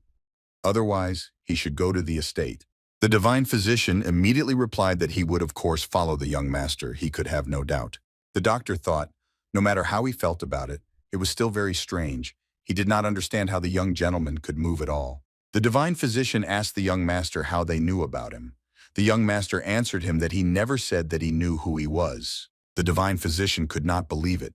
He said that the young master was just a joker and asked if he was also a member of the cult or if the Golden Wall trading clan was actually a secret branch of the cult. The two bodyguards couldn't understand everything that this divine healer said. They listened attentively to everything. It seemed that what the divine physician said did not affect the young gentleman in any way. He was simply going to a brothel. The young gentleman said that he had no idea what cult the divine physician was talking about, but he only knew that the divine physician was telling everyone he met about these cults. Then he added that R can continue to tell this. He even wonders how long someone who can't keep his mouth shut will live. The doctor thought that he had relaxed a lot and forgot himself for a moment. He remembered the thirst for blood that the patient had. At that moment, the doctor realized that if he didn't stop talking, it could cost him his life. So he asked the young gentleman for forgiveness. He thought it would be better for him to shut up for now. After some time, when the divine doctor returned to the trading clan, the Golden Wall in his peace, he sat and thought that after observing his patients the night before, everything did not fit into his head. Remembering everything that happened, he understood only one thing, that his patient, the young gentleman, seemed to have really been doing this all night. The divine healer realized that it was very surprising because the girls, although they were not as pure as the girl in the estate. Well, anyway, there were quite a few people in the brothel who had a physique of physical purity, and they all spent the night with Tayson. Let thought that his patient definitely knows the technique that can transform the normal physique physical frequency. Most likely these 6 o'clock he was doing exactly that. The doctor thought that, to be honest, he had quite a lot of questions for his patient, but he understood that for now he needed to make a good impression on him and gather information. At that moment, a maid came into the doctor's room and said that the young master wanted to see him. The doctor said that then he would not make him wait. The doctor walked and thought, I don't understand what his patient, the young gentleman, wants from him this time. The doctor couldn't even imagine what this young gentleman might actually be thinking about. In just a few minutes, he was in the room where the young gentleman was sitting at the table, and in the same room were his two bodyguards. The young gentleman told the doctor that he said that he felt quite well in the medical technique. The doctor said that it may seem untrue, but he is proud that he is one of the best. Most likely, there are only 5 people in the world who could say that they are better than him. The young man listened to all these speeches, sighed, and then said, this is how he evaluates himself. The doctor continued to say that no matter how good he really was, he still couldn't compare to the poisonous demon immortal healer and eccentric needle master. Yu's bodyguard couldn't help but ask if the 5 were demonic cultivators, and they answered that they were. The demonic cult has a demonic doctor and another doctor who is also skilled like him, but no one knows where they are. And after the demonic went underground, it became even more difficult to find him. The young gentleman asked if they were really hiding. The bodyguard answered him. Did he really not know? Because rumors about this step are known throughout the Marinsky Alliance. After all, in fact, they were locked in with an isolation spell and became completely cut off from the outside world, judging by the fact that she heard that these spells cannot be dispelled without a certain key.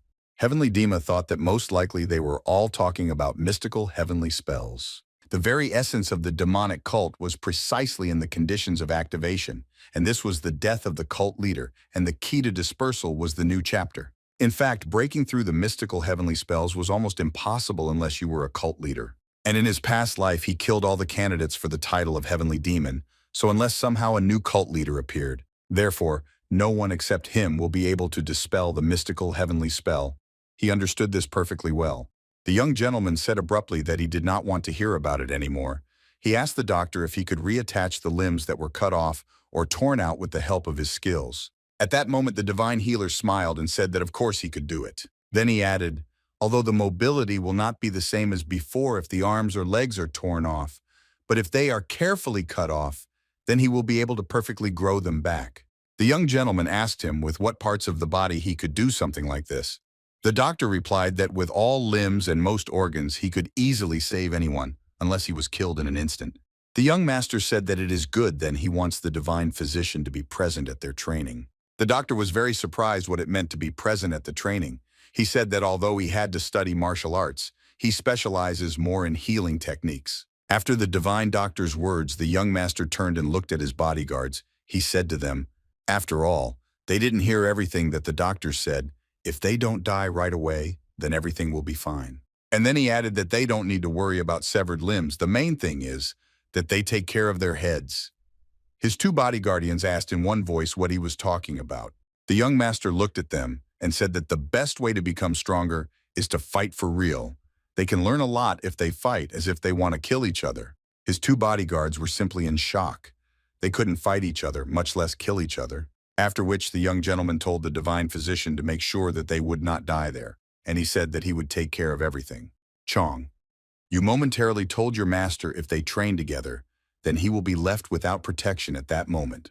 The young gentleman said that everything was fine and that he was not going to go outside for the next month. And then he added that during this time they should become strong enough to protect him. The divine physician told the bodyguards that if they did not die immediately, he would do his best to heal them, so that they did not have to worry about anything. Besides, this training method was much better than they thought.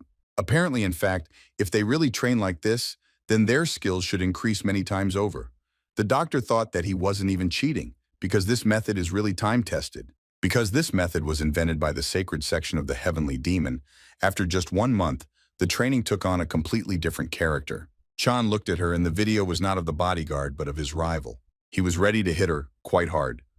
The bodyguard thought that he really wanted to kill her. She couldn't resist his strength and his blow because she was really weaker than him. But at some point she thought if he treats her like this, then she is ready to harm him. When Chong felt that she could hit him, and that this hit could also be fatal, he became a little upset. The next moment, Yu's bodyguard swung and despite everything tried to strike her opponent. Very small drops of blood began to fall on the floor. This only meant that she had injured her opponent. Without stopping, the girl tried to strike again. Her opponent didn't even resist. At that moment, they heard a clap of both hands. The heavenly healer said that it was enough for today. The two bodyguards stopped. Each of them had to realize what had happened this time. The heavenly physician announced that it was time to apply the ointment for physical injuries, and he held this ointment in his hands. Chong and Yu turned their heads and looked at the divine healer. The training was over. Chong told the doctor that his injury was not serious enough to waste this ointment on them. The doctor said that it was not true. In fact, there was no living place on it. He said that it might hurt a little, but this ointment is very effective. He said that in order for it not to move, everything needs to be carefully distributed. After which he typed the name of the ointment with his 2 fingers in order to apply it. At that moment, a young gentleman came in and said that the ointment for physical injuries is a good thing. The 2 guards were glad to see the gentleman. They were already tired of the fact that lately they had been spending only time training. The divine physician turned his head, saw the master, and asked what he was doing here. The young master said that he said from the very beginning that he would come to this training hall in 1 month. The doctor wanted to clarify whether the young master had really gotten better. The gentleman could not restrain himself, and with one hand he hit the doctor in the face so that he fell back. After which the young gentleman asked the doctor if he really didn't want to check how he was feeling himself. The young gentleman told the doctor to take his pulse if he was so interested. The doctor took the young gentleman's hand and said that he was ready to do it immediately. The surprise was even greater. The doctor did not understand how all this happened in such a short period of time. He looked at the gentleman and asked him how he managed to restore these meridians. The gentleman understood perfectly well that he had really changed all this month. All he had done was strengthen the meridians that he had restored in a hurry. But there was one more thing. His spiritual energy was different from what it was in his past life. Previously, it was destructive and cruel, but now it has become extremely dense and stable. He understood perfectly well that it was now much more difficult to control her. But if he continued to restore her at this rate, he would be able to obtain a perfect body. The young gentleman told the doctor not to make the ointment for the injury intentionally painful anymore. He had to change the composition. He said that it was enough to torture his bodyguards to vent his own anger. The doctor said that he would of course fix everything. Then the young gentleman turned to his guards. He wanted them to know. He told them that he was going to the Yen clan tomorrow. Bodyguard you and the body to find out why he made such a sudden decision. She wondered if he really wanted to prevent the breakup of the engagement with the young lady. The young master said that the Jungli Clan sent him a message that they wanted to meet there, so he made this decision. After some time, the young master held in his hands a report on everything that concerned the Jungli Clan. He asked if that was all they could find on this clan. It was very little. He wanted to know much more. The divine physician said that his subordinate had only gone through to find out this information because it was really difficult to obtain information about a respected clan. The young gentleman said that he felt that the divine physician had been too comfortable lately. When the doctor heard these words, he was indignant, which means he had settled in well. He had to look after 2 bodyguards and treat their wounds with his special ointment. He was so busy that it would take him at least 2 days. The young gentleman said if he continues to be so indignant, then he will simply split him into 2 parts. The doctor thought that it was just a terrible joke. Every time the young gentleman speaks like that, he seems to be returning to the past. It scared him too much. The young master wondered if this doctor was thinking about the past and talking about the time when he was still in the sacred sect of the Heavenly Demon. The Heavenly Demon Sacred Sect always sent teams to various places to gather information, each disguised as people of different professions such as bodyguards, merchants, or doctors. Most likely this divine healer belonged to the latter. The young gentleman wondered if he had met him in a past life. The divine physician told the young master that judging by how much he was interested in the Jungli Clan, in his opinion, the daughter of the Yen clan must be a real beauty. In fact, he was not mistaken about this. It was really so. The daughter of the Kan clan was truly an extraordinary beauty, and most importantly, she loved the young master. And what's more, madam, she reminded the young master of someone from a past life. The young gentleman was lost in thought at this moment. The divine physician distracted his attention. He asked if they should take a bodyguard with them. It was for his safety. The young gentleman then told the doctor that he was an ordinary timid child. The divine physician began to tell the truth that the young master did not understand everything correctly. Tayson told him that there is no need to take additional bodyguards there. After all, dealing with the Jungli Clan would be easy as pie. He clearly understood this, because when he was still a heavenly demon, all the known clans seemed to be losing the war against his sacred cult. Only one clan decided to flee from the battlefield. In fact, he even tried to chase them down to wipe out these cowards, but they still managed to slip away. He heard that they kept their noses down for quite a while after narrowly escaping destruction. He wanted to see how arrogantly and haughtily they would behave now. The heavenly healer said that then he would go first because he had a lot to do. Time passed quickly and they reached the Yen clan very quickly. At the entrance of the third X, the head of the Yen clan, Yen Haren's father, when he saw the young master, he was very surprised. He said that the divine doctor is truly incredible. He looked at the young master and said that he had a feeling that his body had become much better. The young gentleman said that he still had a very long way to go to fully recover, but in the end, he would achieve his goal. Father Yen was saying that he was wondering if it was because it had been so long since they had last met, but he felt like he was talking to a completely different person and that things were much more complicated this time. In fact, it seems that the Jungli Clan has decided to go through with Dio to the end. They refused to acknowledge their engagement to Haren. Of all people, it was them. He said that most likely they are going to drag the young gentleman into their net, using various methods. For example, they will humiliate him in front of Karen. Most likely, their ultimate goal is discord between their clans. The young gentleman said that he will try to solve this problem. He understood that it was just like the Jungli Clan to use him as an excuse to stir up conflict and then take over both the Golden Wall Trading Clan and the Yang Clan at the same time. These cowardly bastards hadn't changed a bit during all this time. In the courtyard of the Yen clan, on both sides stood bodyguards who came with their masters. The door opened slightly and the young gentleman took a few steps forward. Near the door from which he was leaving, someone's hand was holding the door. The young gentleman did not understand why he was doing this. This huge guy who was standing at the entrance of this door asked the young master if he was really that same Baek Tayson. It was Zhongli Un, the younger heir of the Jungli clan. When the young gentleman came out, he thought that most likely this was the same guy who called him here.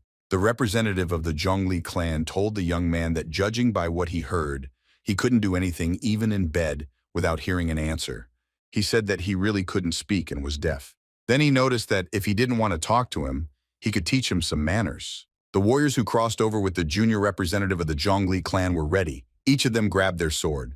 On one side, there were only 2 bodyguards and 1 heavenly healer. On the other side, there were 10 warriors. The junior representative of the Jungli clan told the young master that he wanted them to talk in a private setting, and he just happened to know a quiet place like that. The young gentleman asked him again if he really wanted to talk alone without anyone accompanying him. At this point, Chong couldn't hold back and turned to his master. He shouted that his master couldn't kill his rival.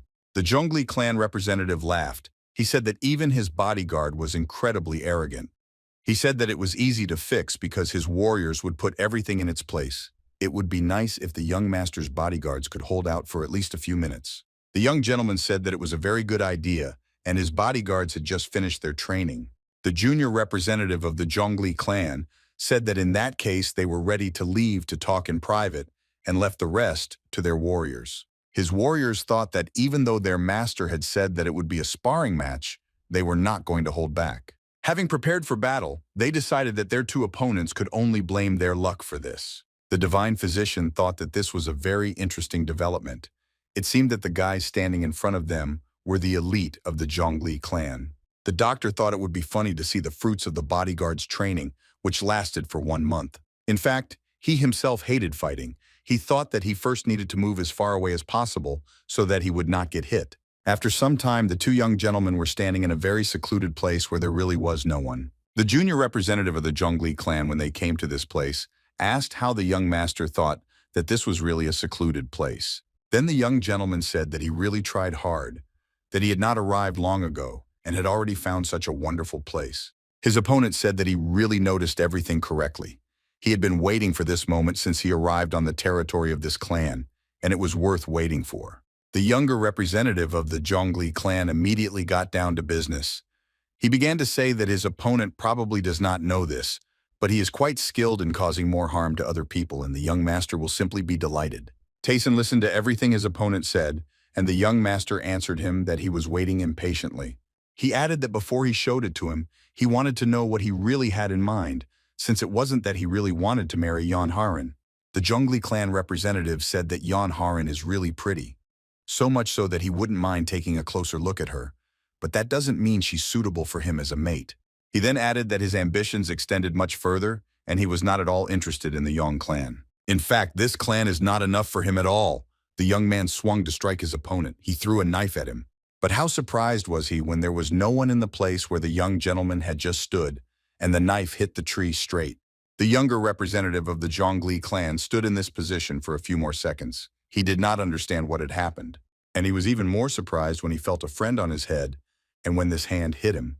The young gentleman took his opponent's head and bent it down and said that he was now ready to see how far his ambitions extended. The younger representative of the Jungli clan was perplexed. He did not understand because this Tayson should have damaged meridians and he should be very weak. Then he always calmed down. He thought that there was no need to worry, it was just an accident, nothing more. The very next moment, all that could be heard was a scream coming from the very place where the gentlemen were. The young master's bodyguard wondered if his master hadn't listened to his words, and he had already decided to kill this guy.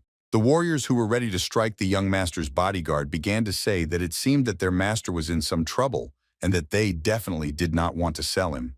The bodyguard said that there was nothing to worry about and they should start attacking all at once.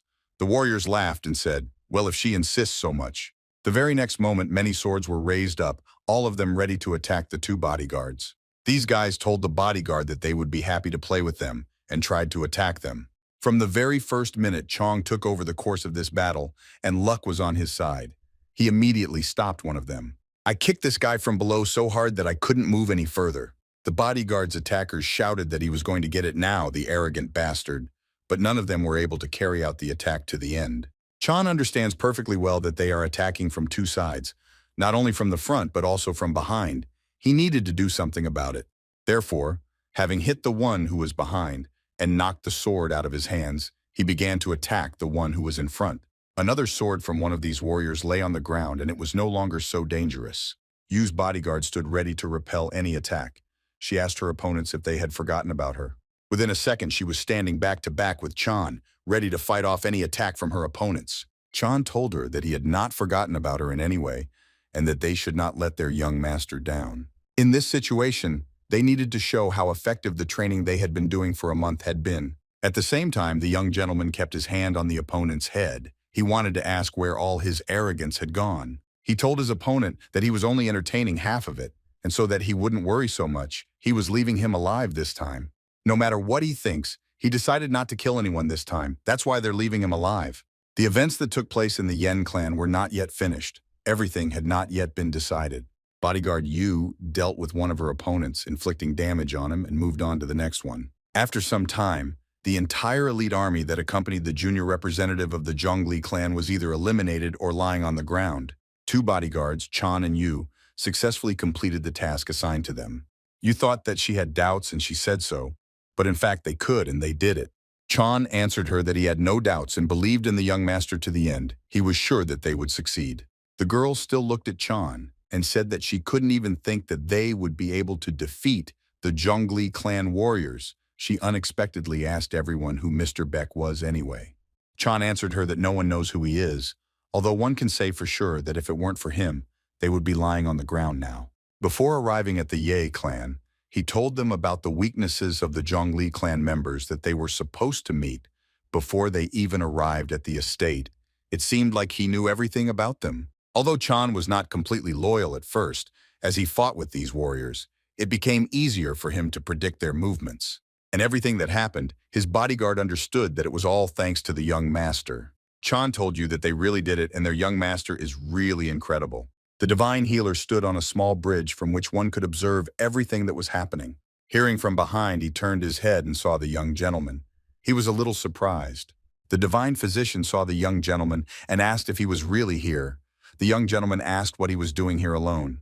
The doctor replied that he had to leave because he couldn't help his bodyguard anyway. The young gentleman interrupted him and asked if they still hadn't dealt with that trash. The doctor laughed and asked if he was really calling the respected warriors of the Jungli Clan trash. The young master told him not to talk about it anymore. And if this is really so, then his bodyguard trained very little now. It was necessary to make them train twice as hard when they return. The doctor raised his eyes. He could not believe what the young gentleman was saying. He asked him what he meant. Then the young master answered him that he could not stand it when his people were so weak. Although the doctor did not understand why he was talking like that and why he was behaving like that, he did not answer him. The doctor was silent for a few more seconds. Then he decided that it would be better for him to agree completely. He lowered his head and said that he agreed with the young master that they would do everything the way he wanted. After all these events, the head of the Yang clan decided to gather the young man and his bodyguards at one table. On the other side sat only the junior representative of the Jungli Clan. Right next to Yen sat a young gentleman. It seemed to him that it would be right if they sat next to each other. Mrs. Yen was pleased that her future fiancé was sitting next to her, but she was still tense because the younger head of the Jungli Clan was sitting opposite her. The head of the Yen clan did not understand what was going on and why the junior representative of the Jungli Clan was at the table with them. The head of the Yen clan looked at the junior representative of the Jungli Clan with an ambiguous expression. The head of the clan took 2 chopsticks and began to eat. He was thinking about understanding what had happened. Unexpectedly for everyone, the head of the clan put 2 chopsticks on the table and stopped eating. He then asked those present about what he heard, that the 2 of them had a private meeting today. When Mrs. Yen heard about this, she jumped up and asked the young master if he was okay. The young gentleman slightly raised his eyes and answered her, asking her what would happen if not. She began to say something unintelligible to him. The young gentleman did not develop this topic further. He said that they really had an extremely interesting conversation. One could even say that they opened their souls to each other. He asked his opponent if he was saying everything correctly, and he agreed. His opponent said that he was saying everything correctly, after which the young gentleman looked at his opponent and called him away. The junior of the Jungli Clan did not object, but he could not look the young master straight in the eyes. The gentleman noticed this and said, "Doesn't his opponent know that during a conversation you need to look your interlocutor in the eyes?" The junior representative of the Jungli Clan muttered something incoherently to himself on the tray, but did not raise his eyes. Then he stopped talking, but his eyes still did not rise. He looked at the object that was lying on the table. Then he decided to raise his eyes and look at them, because it was really bad for him not to look at your interlocutor. When he raised his eyes, he saw the undying Tayson, a young master with fire burning in his eyes. At that moment, he saw a man who was thirsty for blood and wanted him to die. This gaze of the heavenly diamond pierced the entire body of the enemy and did not pass through each of his cells. Everyone who was sitting at this table opposite was shocked by what was happening and covered their faces. The junior representative of the Jungli Clan did not understand what was happening to him and screamed very loudly, hitting the table with both fists. But it was all too late because everyone was talking about how they couldn't believe he had shit his own pants. Bodyguard Chong suggested to his master that they leave this place as quickly as possible. The head of the Yen clan immediately shouted for the cleaning ladies to be brought here as soon as possible because it was unbearable to watch all this. The young master took a sip and asked the clan leader if he was okay. It seemed that it didn't bother the young master at all.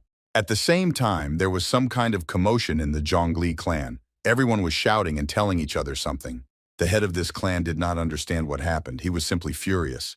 He wanted someone to explain it to him. Zhongli Chong head was at a loss. He wanted an explanation. It seemed like he was about to explode. His assistant told him that he would instruct their people to conduct an investigation. Apparently, the bodyguard's tit turned out to be much stronger than they thought. The head of Carla shouted at him. Does he really want to say that only 2 people beat up 11 of their warriors? The Jungli clan manager responded to the clan head that this is exactly how it is, so they want to find out if the Yang clan is involved in this. The head of Glonus asked what about Una, and if everything was okay with him.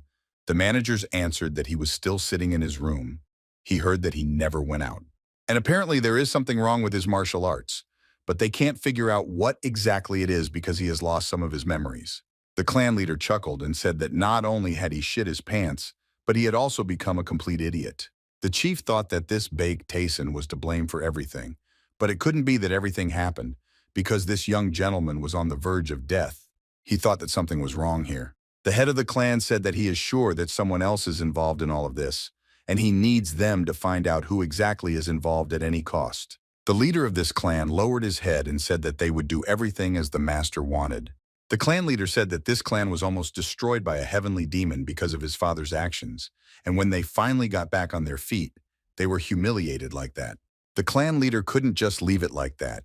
He believed that he needed to deal with everyone who dared to get involved with the Jungli clan. He screamed so loudly that he said that he was ready to deal with it, even if it was a heavenly demon from whom their clan had once escaped. At the same time, everything was much calmer in the Yen clan, but unexpectedly for everyone, they heard a knock on the main gate.